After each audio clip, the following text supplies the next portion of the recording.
Okay, we're going to go ahead and take a look and try to run one, but a couple of notes that I had here.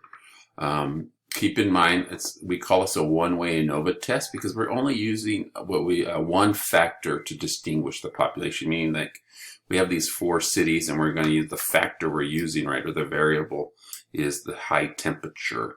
On the restaurants would be the ratings, right? One-way analysis of variance. And so I want to make sure you have that.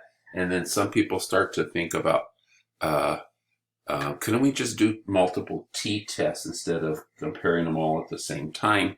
And you can, but ultimately this increases your chance of making a mistake, a type 1, type 2 error. The more tests you're running if you're going to compare individually. But when we do this test, the test statistic is the F-statistic, and it's comparing the variance between samples, right, when you're comparing the different groups, and the variances within samples when you're comparing, just looking within the variance within one group. And so you're doing that calculation. And again, as you see, there's a distribution again, so that's a little bit more technical mathematics in terms of the distributions of it, but we'll be using that statistic. And it follows the same thing. The further away your F value is, right, the bigger it is, the likelihood that you're going to reject the null hypothesis, or that we have evidence to reject it, the bigger it is. And you can see groups here with large variances within. You can see how there's a lot of variety here. And then you can see when the groups are real close together, small variance there within those groups, so they're closer together. And then between, you're looking at the means to see how different they are.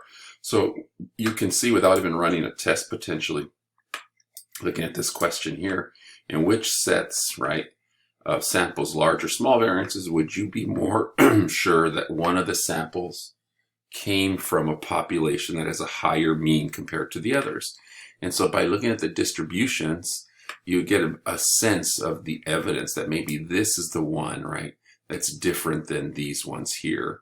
And then this group, maybe this one, but you see there's some overlap. There's a lot of variance within this group here to make you think that maybe these means could be the same, but because of this small in-group variances here, that maybe this one's different. And that's the idea that we're going to do. And so let's go ahead and take a look at how we would run this here. Here's some sample data, made-up data, just some numbers.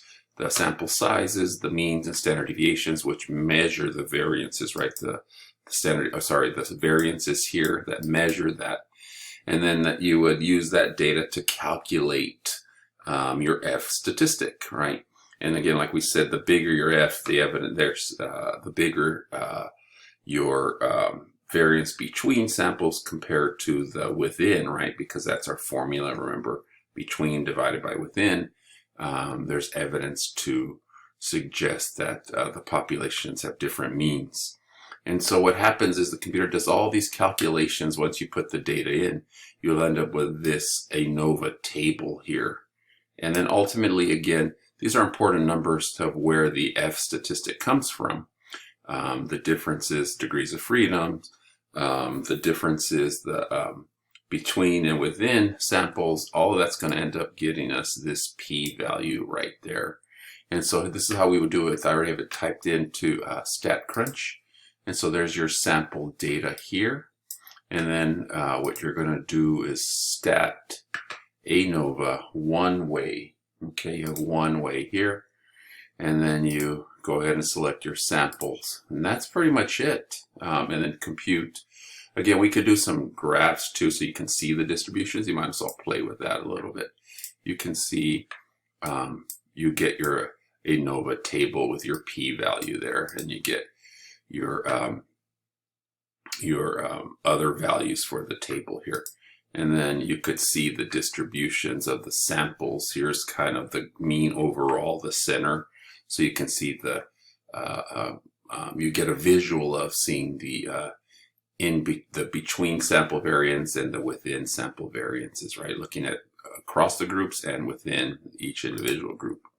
And so that's what you would get for StatCrunch. For the art of stat, let's see, you would go to Anova one way, and then of course we need to enter in the data. And so getting the data from into StatCrunch, there's one, sorry, let's get the data in. So once you go to, you get the data in, there's the second group, and then I'm going to get the third group in there. Once that data comes in, again, you can compare the different number of groups. You can change if you have more. It gives you the dot plots here. You can see a distribution here of the dot plots. You get the Anova table here. Here's your p-value, F-Statistic, and the sums of squares and mean square errors. Again, how we measure the variances. And again, you can see the different means for the samples right here. But again, you get that visual of that. And so looking at that there again, then takes us to this here. Get your p-value. It's bigger than probably an alpha, and then we would end up saying that there's not enough evidence to say that those means are different. Okay, so let's go to finish on an example.